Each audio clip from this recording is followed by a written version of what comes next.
ஓம் சாந்தி. நான் மனதை வென்ற உலகை வென்றவனாக ஆகின்ற ஆத்மா. நான் சம்பூர்ண முக்தியாக ஆகின்ற ஆத்மா. நான் கெட்டுப்போன விஷயங்களை சீரமைக்கின்ற ஆத்மா. நான் ஆத்மா.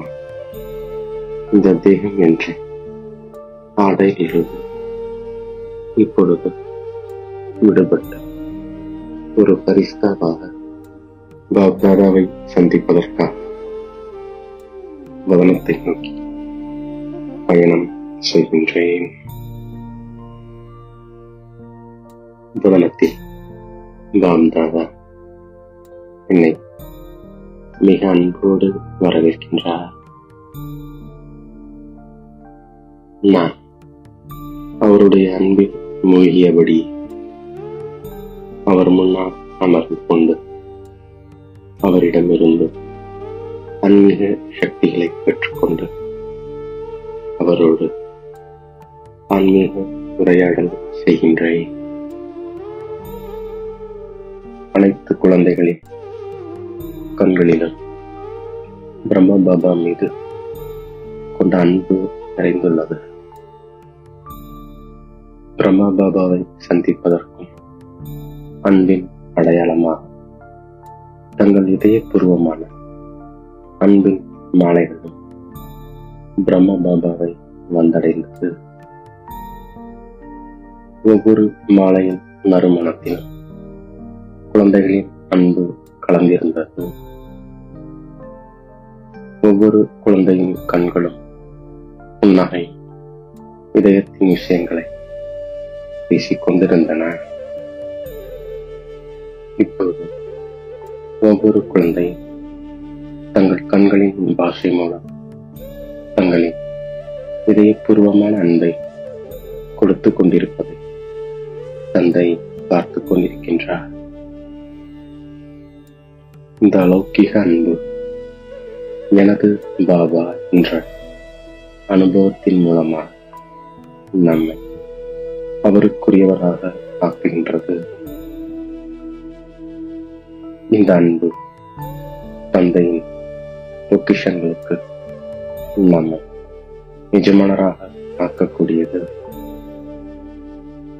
குழந்தைகள் எனது பாபா என்று சொன்ன மாத்திரத்திலேயே அனைத்து பொக்கிஷங்களுக்கும் நிஜமானராகி விடுகின்றார்கள்.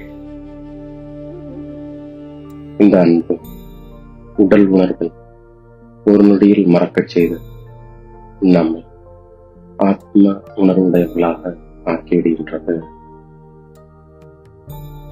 இந்த நாள் ஒரு சக்தி அளிக்கும் நாளாகும். ஏனெனில் இந்நாளில் தந்தை உலக சேவைக்காக தான் செய்பவராக இருந்து குழந்தைகளை செய்பவர்களாக ஆக்குவதற்காக திலகமிட்டார். செய்பவர் செய்வித்துக் கொண்டிருக்கின்றார்.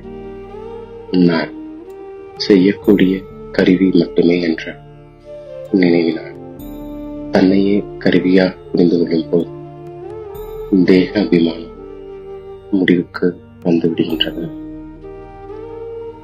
செய்பவராக மாறுவதன் மூலம் ஆத்மாக்கள் தானாகவே கருவியாகவும் பணிவுடையவர்களாகவும் மாறிவிடுகின்றார்கள்.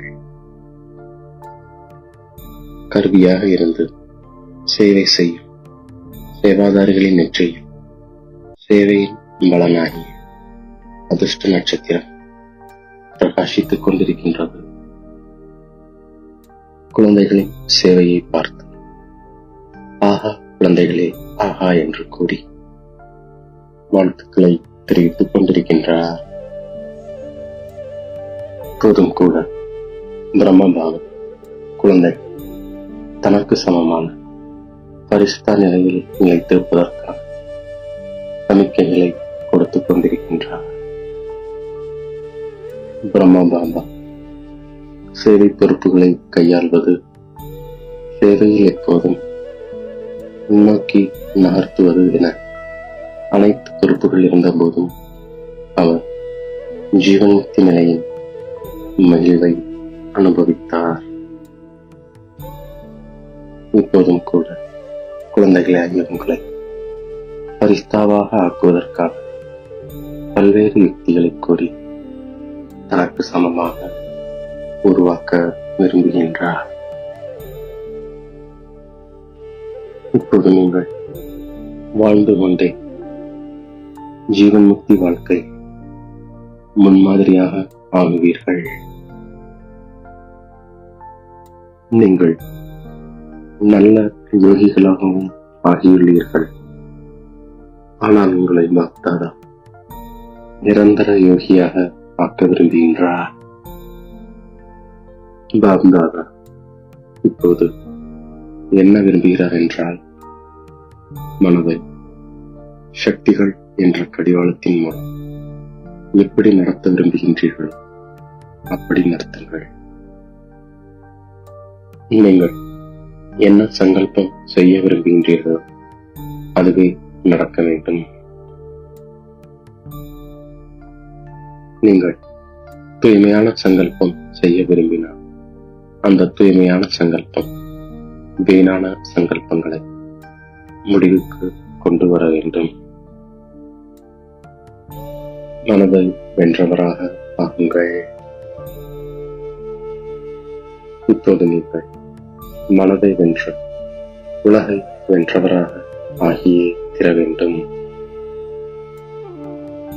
எனவே இன்று பிரம்மபாபா குழந்தைகளிடம் இந்த பரிசை கேட்கின்றார். இப்போது கடந்தவை கடந்ததாக இருக்கட்டும். ஆனால் இன்றைய நாளிலிருந்து வீணான சங்கல்பங்களுக்கு முற்றுப்புள்ளி வைக்க கட்டளையிடுங்கள். இன்றைய யோகத்தில் இதே லட்சியத்தை வைத்து அதற்கேற்ப நாள் முழுவதும் ஆன்மீக முயற்சி செய்ய வேண்டும். வீணான சங்கல்பங்களை நிறுத்துவதற்கான யுக்தி என்னவென்றால், பிரம்ம பாபாவின் அன்பை இதயபூர்வமாக நினைவு கூறுங்கள். எப்போதெல்லாம் மனநிலை ஏற்றத்தாழ்வாக மாறுகின்றதோ அப்போது தந்தை உறவுகளையும் பொக்கிஷங்களையும் நினைவு கூறுங்கள். தந்தை ஒவ்வொரு குழந்தைக்கும் ஒத்துழைப்பாளராக இருக்கின்றார். மனதை வென்றவர் உலகை வென்றவர் என்ற மகிமைக்கு ஏற்ப அந்த சொரூபத்தை தாரணை செய்ய வேண்டும். மனதை கட்டளையின்படி நடத்துங்கள். நீங்கள் என்ன மனதிற்கு என்ன கட்டளையிடுகின்றீர்களோ அதை அது நிச்சயம் கேட்கும், கேட்டே தீரும்.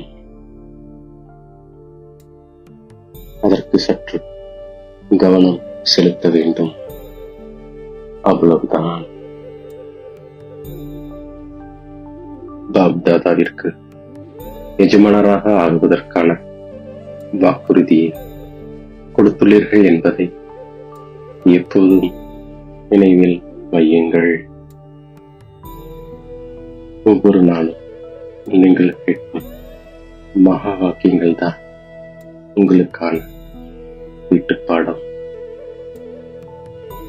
அதை செய்ய வேண்டும் என்று பாப்தாதா விரும்புகின்றார். இன்று பிரம்ம பாபா ஒவ்வொரு குழந்தையையும் சந்தித்து மிகுந்த அன்போடு தன் கண்களின் மூலம் ஒவ்வொரு குழந்தைக்கும் அன்பை கொடுத்துக் கொண்டிருக்கின்றார். நல்லது என்று இப்பொழுது தனது உரையாடலை முடிக்கின்றார். இப்போது என் தலை மீது கை வைத்த வரதானங்களை வழங்குகின்றார். அன்போடு தந்தையின் இதயத்தில் நிறைந்திருக்கின்ற ஆத்மா இப்போதும் அனாதி அழியாத அன்பை கொண்டிருக்கின்ற ஆத்மா. உண்மை மற்றும் தூய்மை என்ற குணங்களின் தாரணை மூலமாக நெருக்கத்தை அனுபவம் செய்யக்கூடிய சம்பூர்ண மூர்த்தி ஆத்மா. கெட்டுப்போன விஷயங்களை சீரமைக்கும் சேவை செய்கின்ற ஆத்மா. ஜுவாலா சொரூப நிலையிலிருந்து சக்தி வாய்ந்த நினைவை அனுபவம் செய்கின்ற ஆத்மா. இவ்வாறாக தாதா கொடுத்த ஒவ்வொரு சுமானங்களையும் நான் புத்தி என்ற பையில் சேமித்துக் கொண்டு அவரிடமிருந்து விடைபெற்று மீண்டும் இந்த சரீரத்தில் அவதரிக்கின்றேன். ஓம் சாந்தி.